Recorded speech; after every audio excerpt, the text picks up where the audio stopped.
going on, guys? My name's Lior and I'm with Compass, and in this video we're going to go over whether it's worth for you to buy a two-family around the Boston area. Let's get at it.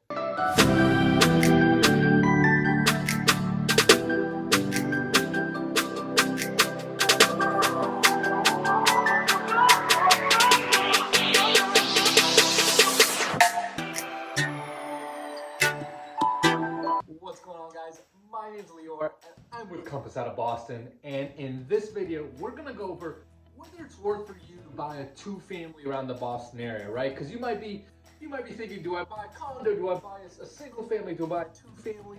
And two-family might be a little bit further up your list, right? So we're going to go over some of the positives and some of the things you need to consider about what the implications. So before we get into that, two quick things, guys. If you haven't already subscribed to my channel, give me a subscribe below, right?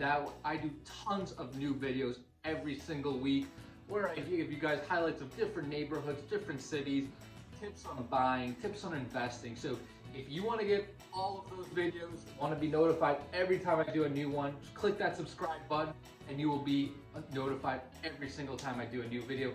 And number two, if you guys are even thinking about buying, selling, investing, leasing, whatever it is, anything to do with real estate around the Boston area, shoot me a call, send me a text, send me an email. I get so many of these from you guys. I absolutely love when it happens. So feel free to do that if you have any sort of questions about real estate around the Boston area.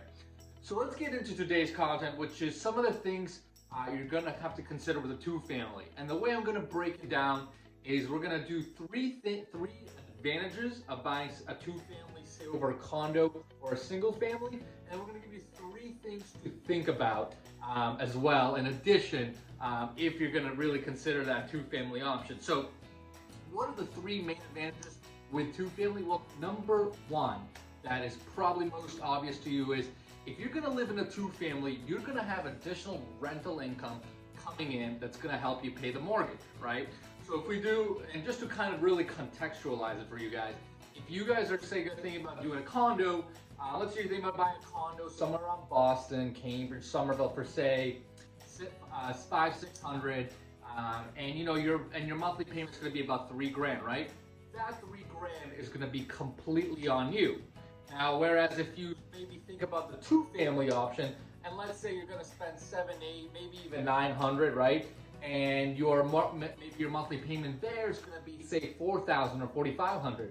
Well, remember, with that extra monthly payment, though, you're going to have an additional rental income stream coming in. So even if your payments, say, $4,500 on a two-family instead of $3,000 on a condo, you're going to have, say, $2,000, $2,500, maybe even $3,000 of rental income coming in from the other unit, which will help you mitigate that mortgage and maybe help, and you might be able to live for, say, $1,000 a month net, right? So basically your mortgage payment gets cut. You're not completely responsible for your mortgage, which is a huge advantage.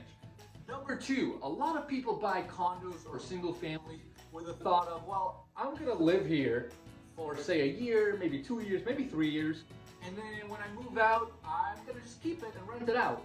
And that's an amazing idea, and I'm all about that, right? I mean, I'm a huge believer in rental properties, but if you've got that mindset, well, you say you're gonna do a condo, the advantage with the two families, it's similar to point number one.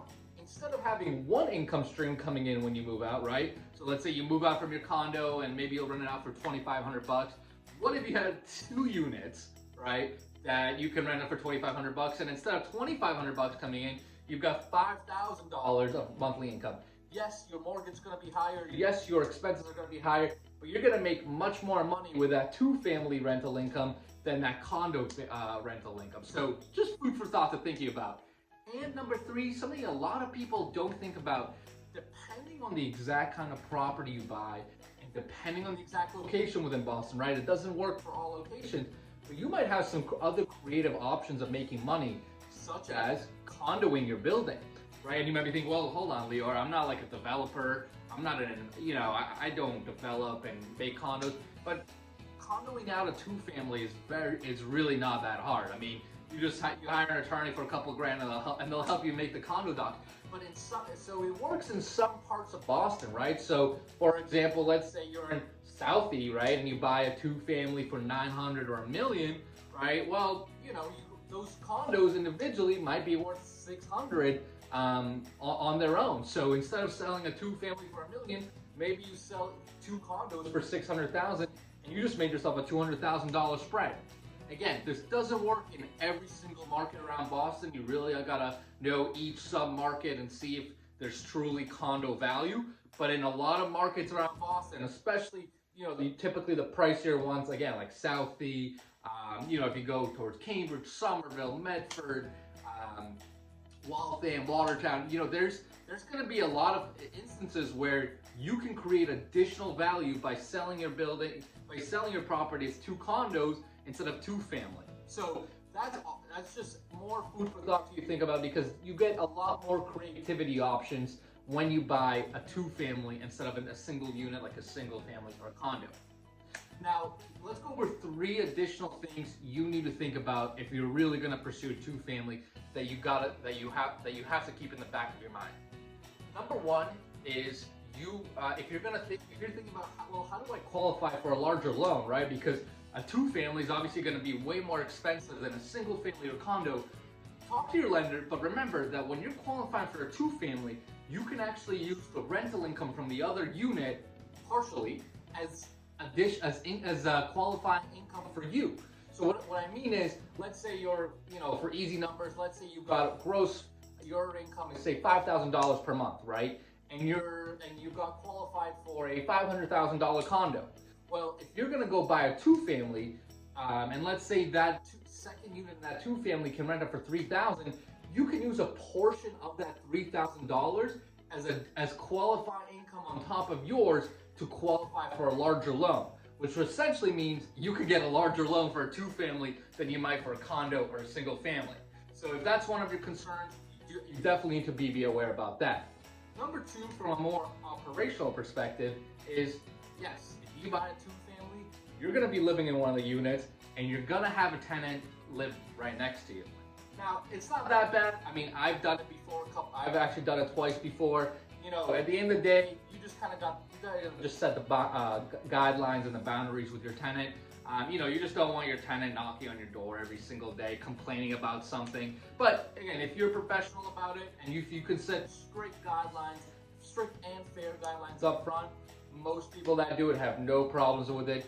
But it is something to consider, because for some people it's just a deal killer, and I get that. And finally, number 3, you are gonna have more maintenance responsibilities owning a 2-family than you would a single family, and definitely more than you would owning a condo, right? Because in a condo, you're gonna have to share maintenance responsibilities with the other condo owners, right? Whether it's small stuff like landscaping and snow removal, to bigger stuff like roof repairs, siding repairs, anything like that. When you buy a 2-family, it is obviously all your responsibility.